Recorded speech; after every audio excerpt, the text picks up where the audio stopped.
네, 안녕하세요. 법무법인 여율의 송준석 과장입니다. 제가 오늘은 저희 상사님이죠. 저희 오윤주 차장님과 함께 새로운 이야기를 좀 전달해 드리고자 하자 이 자리를 만들었어요. 차장님 혹시 소개 간단하게 좀 가능할까요? 네, 안녕하세요. 여의도 법무법인 여율의 오윤주 차장입니다. 네, 자 오늘은 제가 많으신 분들이 이런 내용을 잘 모르세요. 후발적 손해다? 이런 걸 갖다가 어서 뉴스나 신문에서는 단어를 본 것 같은데 이거에 관련돼서 정확하게 모르시다 보니까 이 부분, 그리고 최근에 또 사건 맡으셨던 게 제가 이걸로 알고 있어가지고. 네. 이 후발적 손해라는 게 실질적으로 인정되기 힘든 부분이라서 많은 분들이 잘 모르고 계세요. 근데 이제 보통 우리 제일 많이 겪는 일상적 얘기를 치면은 교통사고가 난 뒤에 합의를 보신 다음에 그걸로 끝이라고 알고 계시는데 그 이후에 예상치 못한 그런 후유증들이나 그런 증상들이 있을 때 후발적 손해가 가능하다라고 보는 거거든요. 그럼 차장님 혹시 대표적으로 발생하는 후발적 손해 좀 뭐가 있을까요?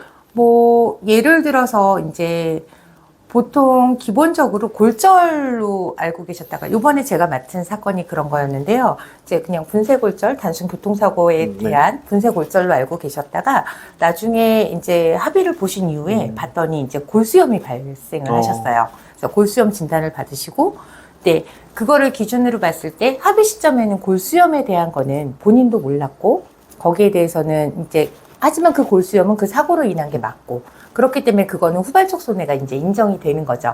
그렇기 때문에 그거에 대한 다른 손해보상이 가능합니다. 근데 사실 저희는 이제 뭐 사고로부터 이 골수염이 발생을 했다라는 걸 말로 입증하지는 않잖아요. 그렇다면 보험사에서 안 받아줬을 것 같은데 어떻게 설득을 하셨는지. 그거는 솔직히 의학적 소견이 있어야 돼요. 어떤 사고든 간에 의학적 소견이 있어줘야지 그게 뒷받침이 돼야지 그거에 대해서 인정을 받는 거라서 그래서 이제 쉽지 않고 일반인들이 개인적으로 혼자 진행하시기 좀 힘든 것들이죠. 그렇구나. 그러면은 이게 사실 저희 막 소멸시효 얘기 많이들 하시잖아요. 네, 맞아요. 뭐 합의를 보고 나면은 끝난 거 아니냐. 네. 앞에도 말씀해 주셨듯이. 그러면은 이게 어느 시점부터 소멸시효가 또 적용이 되고 혹시 그 소멸시효에 대한 제한이 있는지 그 부분에 대해서. 기본적으로 이제 민사상 소멸시효를 이제 보통 3년으로 보잖아요. 네네, 그렇습니다. 네. 근데 이게 원칙적으로는 불법적인 행위, 그러니까 상대의 불법적인 행위로 내가 피해를 봤을 때 그 기점으로 해서 소멸시효를 보는 게 정상이에요. 네.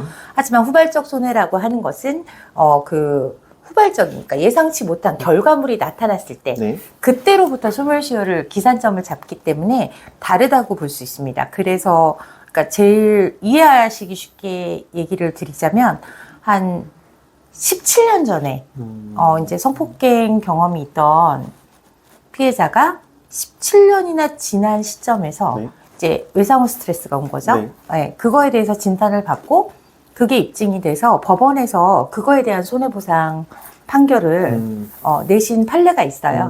그래서 그 소멸시효라는 시점의 기준일은 그 이후에 이제 그 후발적 손해가 나타난 결과가 나타난 때부터 그때부터라고 보시면 돼요. 그러면 저희가 생각하는 것보다는 기한이 좀 넉넉하다 이렇게 좀 생각은 할 수 있겠네요.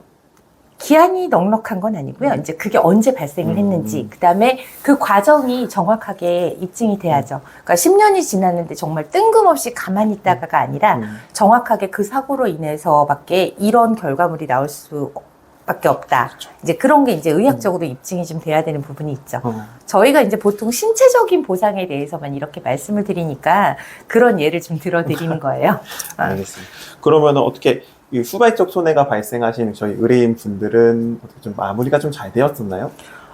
제가 요번에 맡은 사건은 다행히도 이제, 골수염이라는 부분이 정확하게 판명이 되셔서, 이제 그 부분에 대해서는 이제 배상을 잘 받으셨고요. 다행이네요. 네. 그러니까 이게 솔직히 말씀을 드려서 보험사나 아니면은 이제 가해자 측에서 인정하기가 쉽지 않은 부분이 많습니다. 그래서 그러다 보니까 이제 외부에도 잘 안 알려져 있고, 그렇게 성공한 사례들이 그렇게 많지는 않아요. 요새는 이제 뭐 네이버에 네이버 얘기하면 안 되나요? 네땡 그런데 초록창에 검색을 해보시거나 그러면 이제 자료들은 많이 나와 있는데 실사례가 현실로 이루어지기는 쉽지는 않거든요. 그래서 개인분들이 진행하시긴 조금 어렵다. 그래서 꼭 전문가랑 상의를 하시는 게 좋다고 생각합니다.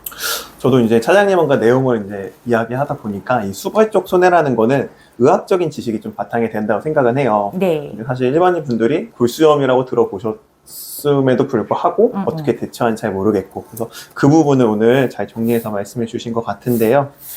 혹시 다음번에 이 후발적 손해 말고 다른 주제로 뭐 일단은 이런 후발적 손해 얘기를 하다 보니까 또 생각이 나는 게, 저희가 이제 향후 치료비에 대해서 많이 얘기를 하세요. 네. 예를 들어서 합의는 끝났는데 그 합의 이후에 제일 쉬운 게 이제 의족 같은 거 하시는 분들이 계세요.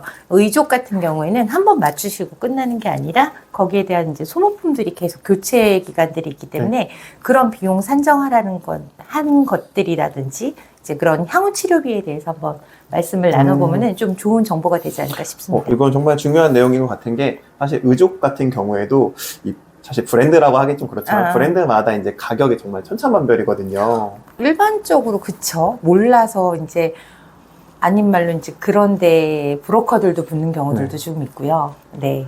그래서 아마 이 부분에 대해서 많이 궁금해 하실 것 같은데, 저랑 다음에 한번 이 주제로 가지고 이야기 나눠보는 게 좋을 것 같습니다. 네, 알겠습니다. 준비 잘해 오겠습니다. 네, 오늘 고생 많으셨습니다. 네, 감사합니다.